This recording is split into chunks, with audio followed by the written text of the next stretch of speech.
एक बार की बात है, एक गांव में सीमा और राजेश की शादी होती है। फिर शादी के बाद सीमा गर्भवती होती है और फिर एक दिन अजी सुनिए, मेरे पेट में बहुत दर्द हो रहा है। मुझे लगता है समय आ गया है, आप मुझे जल्दी से अस्पताल ले चलिए। हाँ राजेश बेटा, जल्दी से इस अस्पताल ले जाना होगा, जल्दी करो। फिर वो उसे रेहड़ी पर बिठाते हैं और अस्पताल की ओर चल देते हैं। वहाँ पर डॉक्टर सीमा को चेक करते हैं। अरे नहीं, हम इनकी नॉर्मल डिलीवरी नहीं कर पाएंगे, कुछ दिक्कत है, इनको ऑपरेशन करना होगा। ठीक है डॉक्टर साहब, जैसा आपको सही लगे। लेकिन यहाँ अस्पताल में ऑपरेशन की फैसिलिटी नहीं है, आपको इन्हें शहर ले जाना होगा। फिर वो लोग सोच में पड़ जाते हैं। लेकिन डॉक्टर साहब, हम इतनी रात में इसे शहर कैसे लेकर जा सकते हैं? अरे माँ, चाहे कुछ भी हो जाए, हमें जाना ही होगा। राजेश, आधी रात का समय है, तू जानता है ना, इस वक्त उस रास्ते से जाना खतरे से खाली नहीं है। जो भी आधी रात को उस रास्ते से गया है वो कभी वापस लौट कर नहीं आया है। लेकिन माँ, हम सीमा को इस हालत में ऐसे ही नहीं छोड़ सकते। आप लोग थोड़ा जल्दी कीजिए, नहीं तो इनकी जान को खतरा हो सकता है। अब तू इतनी जिद कर रहा है तो ठीक है, जो होगा देखा जाएगा। मैं गांव के सरपंच को बुलाती हूँ, वो कुछ गांव वालों को हमारे साथ भेज दे तो थोड़ी सुरक्षा हो जाएगी। फिर वो सरपंच के पास जाती है और सरपंच उनके साथ 5-6 गांव वालों को भेज देता है।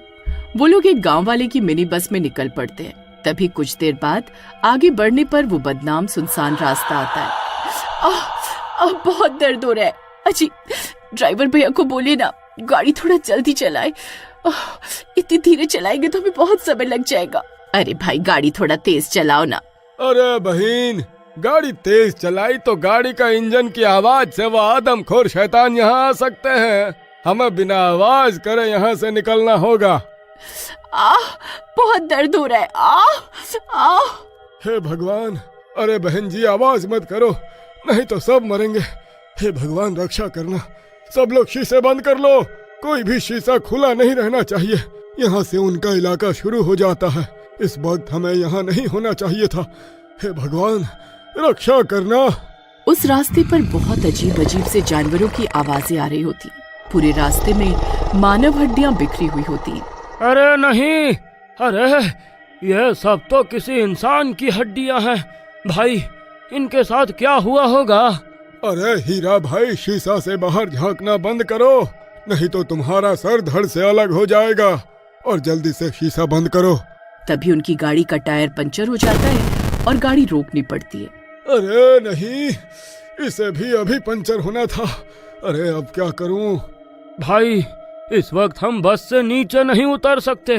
तुम्हें तो पता है, ये उन आदमखोरों का इलाका है, वो इंसानों को जिंदा खा जाते हैं।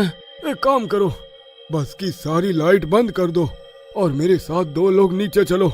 हमें टायर बदलना होगा, नहीं तो हम आगे नहीं बढ़ पाएंगे। मुझे लगता है इस वक्त किसी को भी बस से नीचे नहीं उतरना चाहिए। अरे भाई, एक काम करते हैं, बस के दरवाजे अंदर से बंद कर लेते हैं और बस में अंधेरा करके यहीं सुबह होने का इंतजार करते हैं, यही सही रहेगा। नहीं बाजी, मैं रात भर यहाँ इंतजार नहीं कर पाऊंगी। दर्द के बारे में मेरी जान निकल रही है। कुछ भी कीजिए, लेकिन मुझे जल्दी से अस्पताल लेकर चलिए। अरे तुम घबराओ नहीं सीमा बेटी, बस 5 मिनट में टायर बदल कर हम यहाँ से निकल जाएंगे। फिर ड्राइवर अपने साथ 2 लोगों को लेता है और बस से नीचे उतरता है। अरे भाई, अरे ये जगह तो बहुत डरावनी है। वो देख, पेड़ के नीचे किसी इंसान की खोपड़ी पड़ी है। अरे कहीं हमने यहाँ आकर गलती तो नहीं कर दी? अरे बेवकूफ, आवाज मत कर, मरना चाहते हो क्या? चुपचाप टायर बदलने में मेरी मदद करो। फिर वो तीनों बस का टायर बदलने लगते हैं और कुछ ही देर में वो टायर बदल लेते हैं। अब सब ठीक है, चलो अब यहाँ से निकलते हैं। तभी झाड़ियों से एक नुकीला भाला आता है और गांव वाले के पैर में घुस जाता है। अरे मर गया रे। अरे बहुत दर्द हो रहा है। अरे ये तो मेरे पैर में धंस गया है। अरे कोई निकालो इसे। उसे भाले से एक रस्सी बंधी हुई होती है और उस गांव वाले को जंगल में खींचना शुरू कर देती है। अरे भाई, अरे कोई पकड़ो मुझे। अरे भाई, मुझे बचाओ। अरे ये तो मुझे जंगल में घसीट रही है। बस ड्राइवर गांव वाले को पकड़ने की कोशिश करता है, लेकिन वो रस्सी उसे तेजी से जंगल में घसीट कर ले जाती है। तभी दूसरा गांव वाला बस के दरवाजे की ओर भागता है। अरे मर गए रे, अरे दरवाजा खोलो। अरे मुझे यहाँ आना ही नहीं चाहिए था। सब गांव वाले सही कहते थे, ये भूत का रास्ता है। डर के मारे कोई बस का दरवाजा नहीं खोलता और वो गांव वाला दरवाजा पीटने लगता है। अरे नास मिटो, अरे दरवाजा खोल दो। अरे क्यों मुझे मारना चाहते हो? अरे मर गया रे। फिर राजेश बस का दरवाजा खोल देता है। अरे नास मिटे, कमबख्त दरवाजा क्यों नहीं खोल रहा था? हाँ, फिर जैसे ही बस ड्राइवर बस के अंदर चढ़ने लगता है, तभी बस के नीचे से एक भूतिया हाथ आता है और उसे बस के नीचे खींच लेता है। तभी वो गांव वाला बस का दरवाजा बंद कर लेता है और कुछ ही देर में ड्राइवर की चीखें बंद हो जाती है और बाहर से किसी के कुछ खाने की आवाजें आने लगती हैं। अरे मर गए रे, लगता है ये आदमखोर बस ड्राइवर को खा रहे हैं। ए, जल्दी से सारे शीशे बंद कर दो, वरना ये एक एक करके सबको खा जाएंगे। फिर वो लोग बस में अंधेरा करके छुप जाते हैं। तभी उन्हें बस के ऊपर किसी के चलने की आवाज आती है। अरे मर गए रे। अरे ये आदमखोर तो बस के ऊपर चढ़ गया है। लगता है बस के अंदर आने का रास्ता ढूंढ रहा है। अरे नहीं, अरे अब क्या करे भाई? तभी वो आदमखोर भूत शीशे से बस में झांक कर देखता है। उसके लंबे दांत होते हैं और वो गुर्रारा होता है। अरे मर गए रे। अरे अब ये किसी को नहीं छोड़ेंगे। तभी दो और आदमखोर भूत वहाँ आ जाते हैं और वो तीनों बस के शीशों को तोड़ने की कोशिश करने लगते हैं। अरे मर गए रे। अरे अब हम नहीं बचने वाले। राजेश भाई कुछ करो। अरे ये किसी भी वक्त शीशा तोड़कर अंदर आ जाएंगे। अरे दामाद जी कुछ करो ना। अब हम यहाँ और नहीं रुक सकते, हमें यहाँ से निकलना ही होगा। मैं बस चलाता हूँ। फिर राजेश बस को तेजी से वहाँ से दौड़ाने लगता है। वो तीनों आदमखोर भूत बस के ऊपर चढ़ जाते हैं। अरे राजेश भाई, ये कमबख्त तो बस के ऊपर ही चिपक गए। अरे अब क्या करें? हीरा भाई देखो, बस की सीट के नीचे एक डंडा पड़ा हुआ है। शीशा खोलो और उन्हें बस से नीचे गिराने की कोशिश करो। तभी एक भूत हीरा की गर्दन पकड़ लेता है। अरे मर गया रे। अरे छोड़ छोड़ मेरी गर्दन छोड़। अरे नास मिटे, छोड़ दे मुझे। अरे अभी तो मेरी शादी भी नहीं हुई। तभी सीमा और उसकी सास मिलकर हीरा को अंदर खींचने लगते हैं।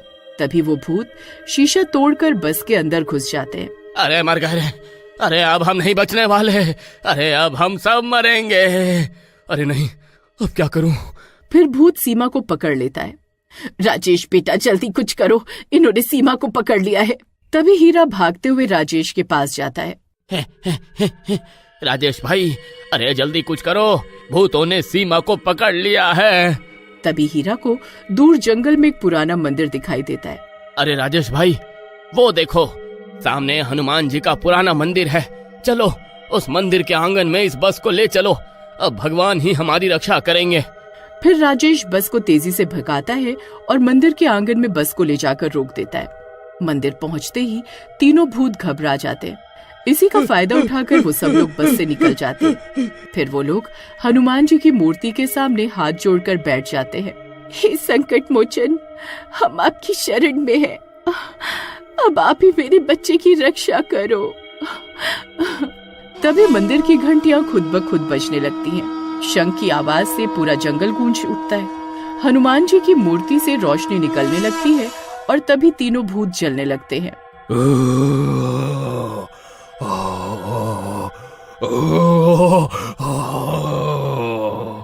तभी वो तीनों भूत बस के अंदर ही जलकर राख हो जाते हैं। जय बजरंग बली की जय हो, जय बजरंग बली की जय हो। तभी सीमा के पेट में बहुत तेज दर्द उठने लगता है। अरे नहीं, चलो सीमा, हमें अभी हॉस्पिटल जाना होगा।